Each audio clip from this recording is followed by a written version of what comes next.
Hello student. आज हम पढ़ेंगे चैप्टर नंबर 5 और ये जो चैप्टर है आपका ज्योग्राफी का है 5। और इस चैप्टर के अंदर हम पढ़ेंगे इंडस्ट्रीज़ के बारे में, कौन कौन सी इंडस्ट्रीज़ है, इंडस्ट्री क्या होती है, इंडस्ट्रीज़ में कैसे सामान को तैयार किया जाता है, कौन कौन से सामान जो है वो इंडस्ट्रीज़ के अंदर तैयार होते हैं। तो वो जो सारी बातें हैं वो हम इस चैप्टर के अंदर पढ़ेंगे। तो सबसे पहले हम स्टार्ट करते हैं कि जो हमारे नोटबुक की कहानी है वो कैसे स्टार्ट हुई है, जिस पे आप लोग लिखते हो वो नोटबुक कैसे बनी है और कैसे एक लंबे प्रोसेस के थ्रू ये जो नोटबुक है वो गुजरी है। तो इसके बारे में पढ़ते हैं। इट स्टार्ट इट्स लाइफ, और ये जो नोटबुक है ये अपनी लाइफ को स्टार्ट करती है as a part of tree, एक पेड़ के हिस्से के रूप में। फिर बाद में उस पेड़ को काटा जाता है और उसके बाद उसको ट्रांसपोर्ट किया जाता है पल्प मिल के अंदर। और फिर उसके बाद जो वुड है ट्री की, उसको फिर प्रोसेस किया जाता है, यानी कि उसके अंदर चेंजेस लाए जाते हैं, उसको कन्वर्ट किया जाता है वुड पल्प के अंदर। द वुड पल्प, पल्प मतलब होता है एक तरह से बुरादा जिसे हम बोलते हैं। The wood pulp was mixed with chemicals, और जो वुड पल्प है वो केमिकल्स उसमें मिलाए जाते हैं और फाइनली उसको पेपर के अंदर चेंज किया जाता है मशीन्स के थ्रू। तो ये जो पेपर है found its way to press, उसके बाद उसको प्रेस के थ्रू ये पेपर बनता है, जहाँ पर कि ये प्रेस के अंदर जाता है और वहाँ पर इंक के थ्रू, इंक जो कि केमिकल से बनी हुई होती है, उसको यूज़ किया जाता है लाइंस को प्रिंट करने के लिए ऑन द पेज पर। फिर उसके बाद जो पेज है उसको फिर बाउंड किया जाता है, नहीं उसकी बाइंडिंग होती है नोटबुक के रूप में, और उसको फिर पैक किया जाता है और बाद में उसको मार्केट में भेज दिया जाता है सेल करने के लिए। फाइनली उसके बाद लास्ट में वो आपके हाथों तक पहुंच पाती है। किताब तो आपने कहानी पढ़ी है कि जो पेड़, जो आपका ये पेपर है या ये जो आपकी नोटबुक है वो पेड़ से बनती है। पेड़ से किस तरह से प्रोसेस होकर और कैसे वो बाद में एक नोटबुक का रूप लेती है वो आपने अभी पढ़ा था। तो जो इंडस्ट्री है वो कौन सी एक्टिविटी हो गई? सेकेंडरी एक्टिविटी हो गई। प्राइमरी एक्टिविटी से पहले वाला जो चैप्टर था उसमें आपने पढ़ा था कि प्राइमरी एक्टिविटीज वो होती हैं जो कि डायरेक्ट नेचर पर डिपेंड होती हैं, जो कि जो चीज़ हम डायरेक्ट नेचर से लेते हैं वो प्राइमरी एक्टिविटीज के अंदर आता है। जैसे कि एग्रीकल्चर, तो जो ट्री है वो ट्री नेचर के थ्रू बना हुआ है, वो ट्री उसको लगाया गया है या नेचर ने उसको लगाया है। तो वो ट्री जो है उस टाइम क्या है, प्राइमरी एक्टिविटी के अंदर आ रहा है, उसको लगाया गया है तो वो प्राइमरी एक्टिविटी के अंदर आ रहा है। उसके बाद उस पेड़ को काटा, फिर उसके जो रूप, उसका जो फॉर्म है उसको चेंज किया गया एक नोटबुक के अंदर। तो जब प्राइमरी एक्टिविटी से जो भी रॉ मटेरियल मिलता है उसको जब हम चेंज करते हैं फाइनल गुड्स के अंदर, तो वो सेकेंडरी एक्टिविटी कहलाती है। सेकेंडरी एक्टिविटी मतलब क्या होता है कि बाद में सेकेंड वाली एक्टिविटी, फर्स्ट में क्या हुआ उगाया, सेकेंड में क्या हुआ उसको चेंज किया, तो सेकेंड एक्टिविटी हो गई। या हम इसको मैन्युफैक्चरिंग चेंज भी कहते हैं, raw material into product of more valuable to people. यानी इसमें हम क्या करते हैं कि जो रॉ मटेरियल होता है जो हम नेचर से लेते हैं, जो हम प्राइमरी एक्टिविटीज़ के थ्रू लेते हैं रॉ मटेरियल्स को, उसको हम कन्वर्ट करते हैं या उसको हम चेंज करते हैं प्रोडक्ट के रूप में, किसी भी चीज़ के रूप में जो कि ज़्यादा वैल्यूएबल है लोगों के लिए। तो सेकेंडरी एक्टिविटीज़ क्या होगी? सेकेंडरी एक्टिविटीज़ और manufacturing change raw material into product for more value to people. जैसा कि आप लोग जानते हैं कि जो पल्प है वो, उससे पल्प को हमने चेंज किया कि इसमें पेपर के अंदर। तो ये पल्प कहाँ से आया? Would say. Would say pulp बनाया गया, बुरादा बनाया गया उसको घिस करके। उसके बाद उससे हमने पेपर बनाया मशीन्स को यूज़ करके, और जो पेपर है बाद में उसको कन्वर्ट किया गया नोटबुक के अंदर। दीज रिप्रेजेंट टू स्टेजेस, के अंदर दो स्टेजेस रिप्रेजेंट हो रही हैं। कौन कौन सी दो स्टेजेस हैं? Manufacturing process. तो the paper made from pulp, जो पेपर पल्प से बना हुआ है, and the cloth made from the cotton, और जो कपड़ा जो कॉटन से बना हुआ है, have had value added to them. उसके अंदर क्या हुआ कि वैल्यू ऐड हो गई एट द ईच स्टेज, हर स्टेज के अंदर मैन्युफैक्चरिंग प्रोसेस, जो मैन्युफैक्चरिंग प्रोसेस की गई है उस स्टेज के हर स्टेज में उसकी वैल्यू ऐड हो रही है, मतलब कुछ नया उसमें चेंज आ रहा है और वो बहुत ज़्यादा एक तरह से हम बोल सकते हैं कि यूजेबल बन जाती है, और वो एक तरह से महंगी होने स्टार्ट हो जाती है। In this way the finish product has more value. तो जो इस प्रकार से जो फिनिश प्रोडक्ट होता है उसकी ज़्यादा वैल्यू होती है and utility than the raw material, और उसका यूज़ भी ज़्यादा होता है रॉ मटेरियल से that it is made from, जिससे कि वो बनाया जाता है। जैसे मान लीजिए अगर आप कॉटन खरीदेंगे तो वो ज़्यादा महंगा नहीं मिलेगा आपको, उसकी बजाय अगर आप कॉटन का क्लोथ खरीदेंगे, कपड़ा खरीदेंगे, तो वो महंगा होगा। तो उसमें क्या हुआ, वैल्यू ऐड हो गई और वो यूजेबल है कंज्यूमर्स के लिए। इंडस्ट्री, अब आ गई आपकी डेफिनेशन। आपसे पूछा जा सकता है बोर्ड के अंदर, what do you mean by industry, industry क्या होती है? तो industry refers to an economic, ये एक इकोनॉमिक एक्टिविटी है and that is concern with the production of goods, जो कि कंसर्न करती है प्रोडक्शन ऑफ गुड्स से related, and extraction of minerals या मिनरल्स को निकालना एंड और प्रोविजन ऑफ सर्विसेज। तो यानी ये क्या बोल रहा है कि इंडस्ट्री एक इकोनॉमिक एक्टिविटी है जिसके अंदर की प्रोडक्शन को बनाया जाता है या प्रोडक्शन बनाए जाते हैं गुड्स के, और इसके अलावा मिनरल्स को निकाला जाता है और प्रोविज़न ऑफ सर्विसेज या सर्विस प्रोवाइड की जाती है। तो ये सारी, क्योंकि इंडस्ट्रीज़ के अंदर लोग काम करते हैं, वो अपनी सर्विस प्रोवाइड कर रहे हैं और उसके थ्रू कोई ना कोई चीज़ बन रही है, तो वो इंडस्ट्रीज़ में आ जाएगा।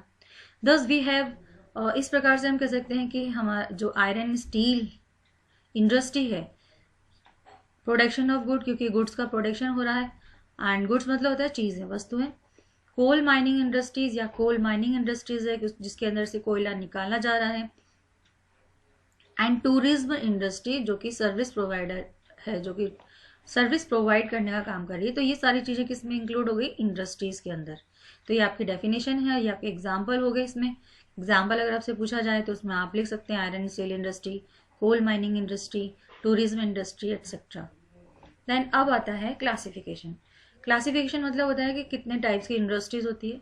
तो इंडस्ट्रीज को क्लासिफाई किया जाता है रॉ मटेरियल बेस पर, साइज के बेस पर या ऑनरशिप के बेस पर। ठीक है, तो 3 टाइप से इसको क्लासिफाई किया जाता है, on the basis of raw material, on the basis of size, on the basis of ownership. तो अगर आपसे पूछा जाए तो अगर आप उसको चार्ट बना के करेंगे तो और भी अच्छा रहेगा, आपको जल्दी से याद हो जाएगा। तो सबसे पहले हम पढ़ते हैं रॉ मटेरियल के बारे में। तो रॉ मटेरियल मतलब होता है कच्चा माल, कच्चा पदार्थ। इंडस्ट्रीज में भी एग्रो इंडस्ट्री हो सकता है वो एग्रो बेस्ड हो, एग्रो मीन्स होता है एग्रीकल्चर पर बेस्ड होना। ठीक है, तो उसको एग्रो बेस्ड कहा जाता है। मिनरल टाइप्स, मिनरल बेस्ड या मिनरल पर बेस्ड हो, या मेराइन बेस्ड, मेराइन मतलब होता है समुद्र, तो समुद्र जो समुद्र से चीज़ें निकाली जाती है उस पर बेस्ड हो, या फिर वो फॉरेस्ट बेस्ड हो या फॉरेस्ट पर डिपेंड हो। ठीक है, on the types of raw materials. तो इसमें आपने बताया रॉ मटेरियल के बेस पर कितने टाइप के हो गए। फर्स्ट हो गया आपका एग्रो बेस्ड, सेकेंड हो गया मिनरल बेस्ड, थर्ड हो गया मेराइन बेस्ड एंड फोर्थ हो गया आपका फॉरेस्ट बेस्ड। एग्रो बेस्ड मैंने आपको बताया, एग्रो बेस्ड का क्या होता है, एग्रीकल्चर। तो जो रॉ मटेरियल प्लांट से मिलता है या एनिमल से मिलता है, animal based products raw material होता है, या प्लांट और एनिमल्स को यूज किया जाता है एज अ रॉ मटेरियल कोई भी चीज़ बनाने के लिए, तो वो एग्रो बेस्ड इंडस्ट्रीज हो गई। जैसे कि मान लीजिए इसका एग्जांपल है, जैसे फूड प्रोसेसिंग हो गया, या वेजिटेबल ऑयल है। वेजिटेबल ऑयल अगर बना रहे हैं तो हो सकता है मस्टर्ड पर हो या ग्राउंडनट पर हो या सोयाबीन पर हो। तो ये सोयाबीन है, मस्टर्ड है, ये सब क्या चीज़ है, एग्रीकल्चर। एग्रीकल्चर के थ्रू उनको उगाया जाता है, देन उसके बाद उसको मैन्युफैक्चर किया जाता है। मैन्युफैक्चर मीन्स होता है बनाना, वेजिटेबल ऑयल से बनाया जाता है। या आप कॉटन टेक्सटाइल कह सकते हैं, डेयरी प्रोडक्ट्स कह सकते हैं, लेदर इंडस्ट्रीज, ये कुछ एग्जांपल्स हैं एग्रो बेस्ड इंडस्ट्रीज के। देन सेकेंड आता है आपका मिनरल बेस्ड इंडस्ट्रीज। तो मिनरल बेस्ड इंडस्ट्रीज वो इंडस्ट्रीज होती हैं जो कि mineral as a raw material जिसमें यूज किया जाता है, मिनरल ओर्स को यूज किया जाता है रॉ मटेरियल के रूप में। तो ये आपसे पूछा अगर जाए कि classify the industry on the basis of raw material, तो उसके अंदर आप ये सब चीज़ें लिख सकते हैं। ये आपका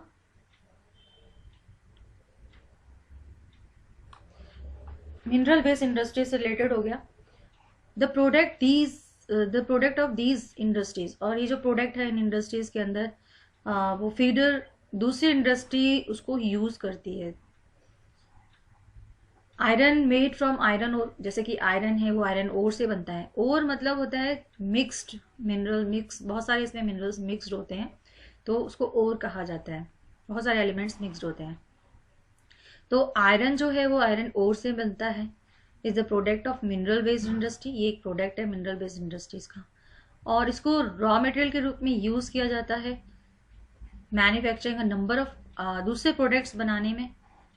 और जैसे कि हैवी मशीनरीज बनाना, भारी भारी मशीन्स बनाना, या बिल्डिंग मटेरियल्स बनाना, या रेलवे कोचेस वगैरह बनाना, तो ये सब मिनरल से बनते हैं। तो ये आपका क्या हो गया, मिनरल बेस्ड इंडस्ट्री। दैन उसके बाद आता है आपका मेराइन बेस्ड इंडस्ट्रीज। तो ये एग्जाम्पल हो गया, अगर आपसे एग्जाम्पल पूछे जाते हैं तो आप heavy machineries, building materials, railway coaches, ये आप लिख सकते हैं इसके अंदर। दैन फिर आता है आपका मेराइन बेस्ड इंडस्ट्रीज। तो जो मेराइन बेस्ड इंडस्ट्रीज होती है, यूज प्रोडक्ट फ्रॉम द सी, इसके अंदर जो प्रोडक्ट्स होते हैं वो सी या ओशन से निकाले जाते हैं as raw material, raw material के रूप में इसको यूज किया जाता है। इंडस्ट्री प्रोसेसिंग सी फूड, जैसे कि ऐसी इंडस्ट्री जो कि सी फूड्स को प्रोसेस करने का काम करती हैं, या फिश ऑयल वगैरह बनाती हैं। ये कुछ एग्जांपल्स हैं किसके, मैराइन बेस्ड इंडस्ट्रीज के। तो ये मैराइन बेस्ड की डेफिनेशन हो गई। Products, marine based industries use product from the sea and ocean as a raw material, raw material के रूप में यूज करते हैं। और जैसे कि एग्जाम्पल हो गया आपके। देन फिर आता है आपका फॉरेस्ट बेस्ड इंडस्ट्रीज। तो जो फॉरेन बेस्ड इंडस्ट्रीज है, इसके अंदर क्या होता है कि फॉरेस्ट के जो प्रोडक्ट्स होते हैं उनको as a raw material use किया जाता है चीजें बनाने के लिए। जैसे कि आपका जैसे पल्प यूज किया गया, ट्री का पल्प लिया गया पेपर बनाने के लिए। इसके अलावा फार्मास्यूटिकल्स जो होते हैं, मेडिसिन्स वगैरह बनाने के लिए इसको यूज किया जाता है, या फर्नीचर्स या बिल्डिंग्स बनाने के लिए फॉरेस्ट की जो लकड़ी वगैरह है या जो भी जड़ी बूटी है उनको यूज किया जाता है। तो फर्नीचर बनाने के लिए तो पेड़ों को यूज किया जाता है जो काफी स्ट्रांग होते हैं, हार्ड होते हैं, हार्डवुड यूज की जाती है बिल्डिंग्स वगैरह बनाने के लिए। देन फिर आता है आपका, ये तो था आपका किसका, रॉ मटेरियल बेस्ड। अब देन आता है आपका साइज पर बेस्ड। तो अगर आपसे क्लासिफिकेशन पूछा जाए on the size, based upon size, तो साइज में मतलब क्या हुआ कि वो इंडस्ट्री कैसी है, छोटी है, बड़ी है, या कॉटेज इंडस्ट्री है। तो अगर इस साइज के बेस पर अगर हम इंडस्ट्रीज को क्लासीफाई करते हैं तो इसमें हम देखते हैं कि प्रोडक्शन कितना हो रहा है इंडस्ट्रीज के अंदर, कितने लेबर लग रहे हैं काम करने में। तो इसको क्लासीफाई किया जाता है 3 टाइप्स के अंदर। एक हो गया आपका स्मॉल स्केल इंडस्ट्रीज, दूसरा हो गया आपका लार्ज स्केल इंडस्ट्रीज, और तीसरा है आपका कॉटेज इंडस्ट्रीज। जो कॉटेज इंडस्ट्रीज होती है वो हाउस होल्ड इंडस्ट्रीज कहा जाता है उसको। कॉटेज इंडस्ट्रीज को हाउस होल्ड इंडस्ट्रीज क्यों कहा जाता है, उसका रीज़न ये है क्योंकि जो कॉटेज इंडस्ट्रीज होती है वो घर के अंदर बनाई जाती है, छोटे छोटे सामान बनाना, और उसके अंदर जो फैमिली मेम्बर्स होते हैं वो सामान बनाते हैं। और यहाँ पर जो सामान बनता है वो हाथों से बनता है बाय द आर्टिशियंस। जैसे कि क्या क्या बनाया जाता है, तो इसके अंदर आपका बास्केट हो गए, हैंडीक्राफ्ट्स, अदर जो हैंडीक्राफ्ट चीज़ें हैं वो सारी किस में बनाई जाती हैं, कॉटेज इंडस्ट्रीज के अंदर बनाई जाती हैं। तो कॉटेज इंडस्ट्री भी क्या हो गई, एक प्रकार से छोटी इंडस्ट्री होती है, ठीक है, लेकिन स्मॉल स्केल इंडस्ट्री से बहुत छोटी। देन फिर आता है आपका सेकेंड, स्मॉल स्केल इंडस्ट्रीज। तो स्मॉल स्केल इंडस्ट्रीज के अंदर कैपिटल कम यूज होती है। कैपिटल मीन्स होता है पैसे, तो पैसे कम लगते हैं इसके अंदर, और जो टेक्नोलॉजी है वो लार्ज स्केल से कम लगती है इसके अंदर, और producing large volume of product, और इसके अंदर कॉटेज इंडस्ट्री से ज़्यादा प्रोडक्ट को प्रोड्यूस किया जाता है। Investment of capital higher. अब देखो इसमें बता रहे हैं कि small scale industry cottage industry से बड़ी होती है, और large scale industry small scale industry से बड़ी होती है। तो कॉटेज इंडस्ट्रीज में फैमिली मेंबर मिलकर काम करते हैं, कम पैसे में काम चला लेते हैं, और स्मॉल स्केल इंडस्ट्रीज के अंदर जो कुछ आसपास के जो लोग हैं वो मिलकर काम करते हैं, गांव वाले जो लोग हैं वो मिलकर काम करते हैं, इसमें पैसा कम लगता है, टेक्नोलॉजी पुरानी होती है।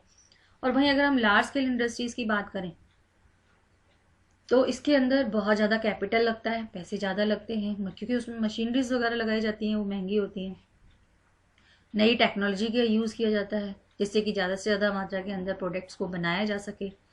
इन्वेस्ट, तो ये किसका हो गया, लार्ज स्केल। अगर आपसे डिफ्रेंशिएट किया जाता है, पूछा जाता है, तो आप इसमें ये सारी चीज़ें लिख देंगे।